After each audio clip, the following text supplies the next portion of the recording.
अल्लाहु अकबर, अल्लाहु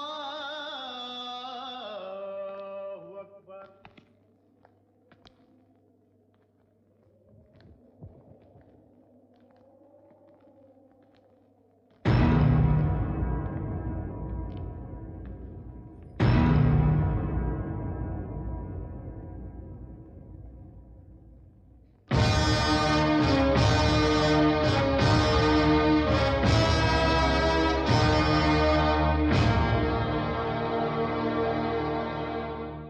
बहुत खुशकिस्मत हो तुम तारा सिंह, जो अल्लाह ने तुम्हें अपनी पनाह में बुलाया है, तुम्हें मुसलमान बनने का मौका अता फरमाया है। क्या सोच रहे हो? तुम्हें इस्लाम कबूल है? आदमी का सबसे बड़ा मजहब है अपनी बीवी और बच्चों की हिफाजत करना। तुम्हें इस्लाम कबूल है?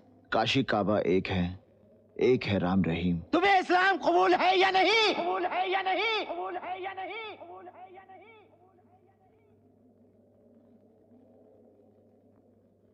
कबूल है।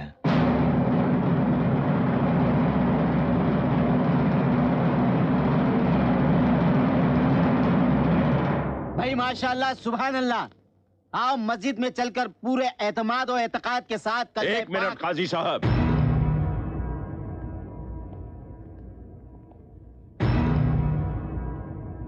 इससे पहले कि इसके कदम पाक मस्जिद में पड़े, ये एतबार तो कर लिया जाए कि ये मुसलमान बनने के काबिल है भी या नहीं। अगर तुम्हें इस्लाम कबूल है तो ठीक है, कहो इस्लाम जिंदाबाद।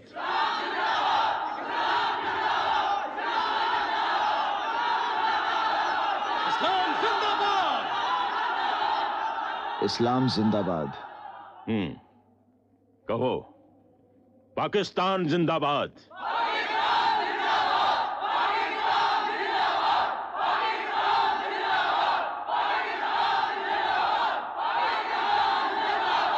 पाकिस्तान जिंदाबाद।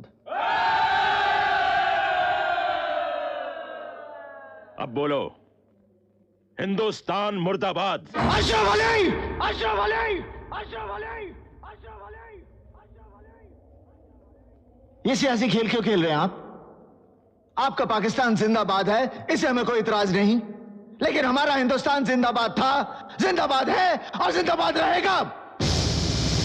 हिंदुस्तान जिंदाबाद, हिंदुस्तान जिंदाबाद, हिंदुस्तान जिंदाबाद, हिंदुस्तान जिंदाबाद, हिंदुस्तान जिंदाबाद। बकवास बंद कर। जब तक तो हिंदुस्तान मुर्दाबाद नहीं कहेगा, हमारे लोगों को कैसे यकीन होगा कि तू पक्का मुसलमान है? इस मुल्क से ज्यादा मुसलमान हिंदुस्तान में हैं। उनके होठ और दिलों की धड़कनें हमेशा यही कहती है, हिंदुस्तान जिंदाबाद। तो क्या वो पक्के मुसलमान नहीं है? तकरीरें बंद कर। अगर तू हिंदुस्तान मुर्दाबाद नहीं कहेगा तो सकीना को हासिल नहीं कर सकता। बस बहुत हो गया। अगर मैं अपने बीवी बच्चों के लिए सर झुका सकता हूं तो मैं सबके सर काट भी सकता हूं। हमें ऊपर से हुक्म है कि तुझे पाकिस्तान नहीं जाने दिया जाएगा, तुझे वीजा नहीं मिलेगा।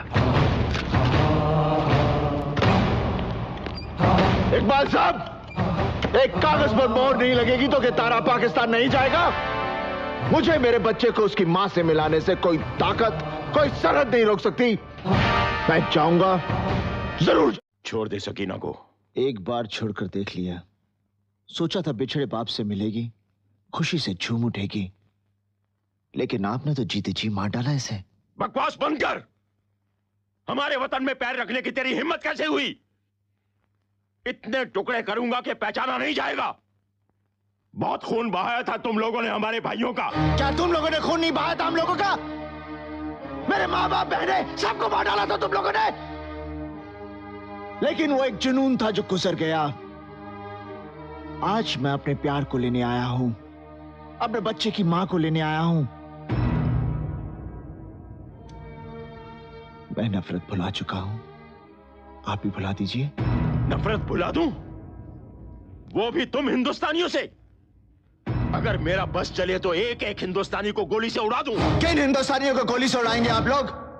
हम हिंदुस्तानियों की वजह से आप लोगों का वजूद है। दुनिया जानती है कि बंटवारे के वक्त हम लोगों ने आप लोगों को 65 करोड़ रुपए दिए थे, तब जाकर आपके सर पर तरपाल आई थी। बरसात से बचने की हैसियत नहीं और गोलीबारी की बात कर रहे हैं आप लोग। पाकिस्तान की फौज को ललकारता है। आधा कश्मीर तो हमने हासिल कर लिया है, एक दिन पूरा हिंदुस्तान हमारा होगा। खबरदार!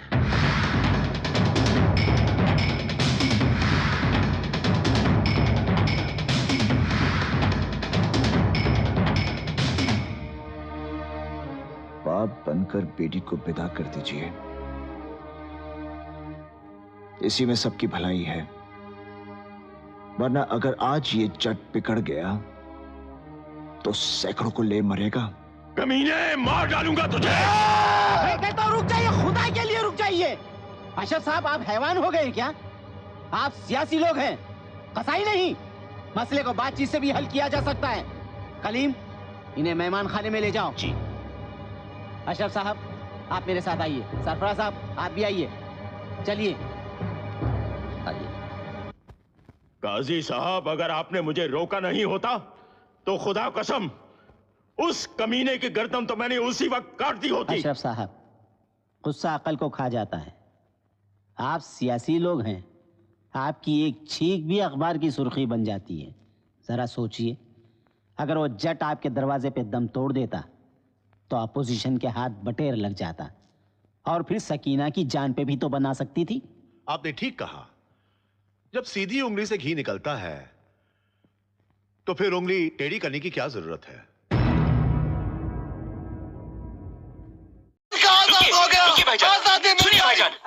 जब मुल्क आजाद हो गया तो तुम लोग मुझे तिरंगा क्यों नहीं लगाने देते? मुल्क तो आजाद हो गया है, आप हमारी बात क्यों नहीं समझते हैं? पर ये मुल्क हिंदुस्तान नहीं, पाकिस्तान है। पाकिस्तान है? भाईजान क्या बकवास कर रहे हैं आप? ये मुल्क है, कोई खेत का टुकड़ा नहीं जो कभी भी बच जाएगा। भाईजान, हमारे मुल्क के लीडर रानी तब पागल नहीं समझे। भाईजान, आजादी मिल गई, हिंदुस्तान आजाद हो गया, आजादी मिल गई। बंद करो ये सब कुछ, बंद करो। ये क्या बजा रहे हैं आप लोग? अरे भाई, आजादी कैसे पाक मौके पर कोई तरज बजानी है तो यह बजाओ। सारे जहां से अच्छा हिंदुस्तान हमारा, हमारा सारे। और ये क्या कर रहे हो तुम? दूर हटो ए दुनिया वालों, हिंदुस्तान हमारा है। चुप कर हिंदुस्तान के बच्चे। क्यों चुप रहूं? मैं एक सच्चा हिंदुस्तानी हूं। कलीम, तुम्हें कितनी बार कहा है कि इसे घर छोड़कर आया करो? ईद और शादी जैसे मौके पर भी क्या हम इन्हें घर में कैद करके रखेंगे? ले जाओ इसे। बंद कर दो इस पागल को। पागल? कौन पागल? मैं पागल नहीं हूं, तुम सब पागल हो। चलिए भाई, तुम सब पागल हो। चले जाओ यहाँ से। क्या? हम कहते हैं चले जाओ यहाँ से, दोबारा यहाँ कभी नहीं आना। Go away.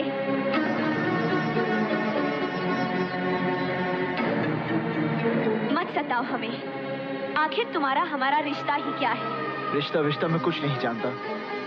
मैं तो सिर्फ इतना जानता हूँ कि तुम मुझसे प्यार करती हो।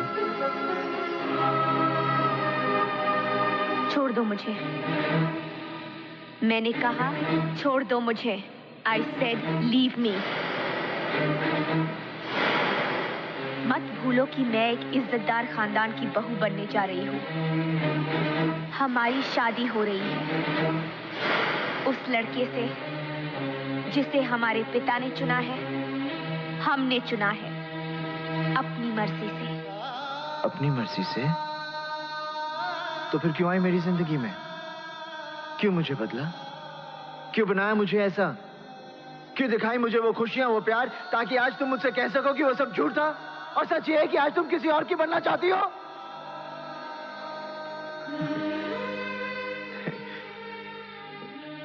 काजल, मैं जानता हूं कि तुम सिर्फ मुझसे प्यार करती हो, सिर्फ मुझसे।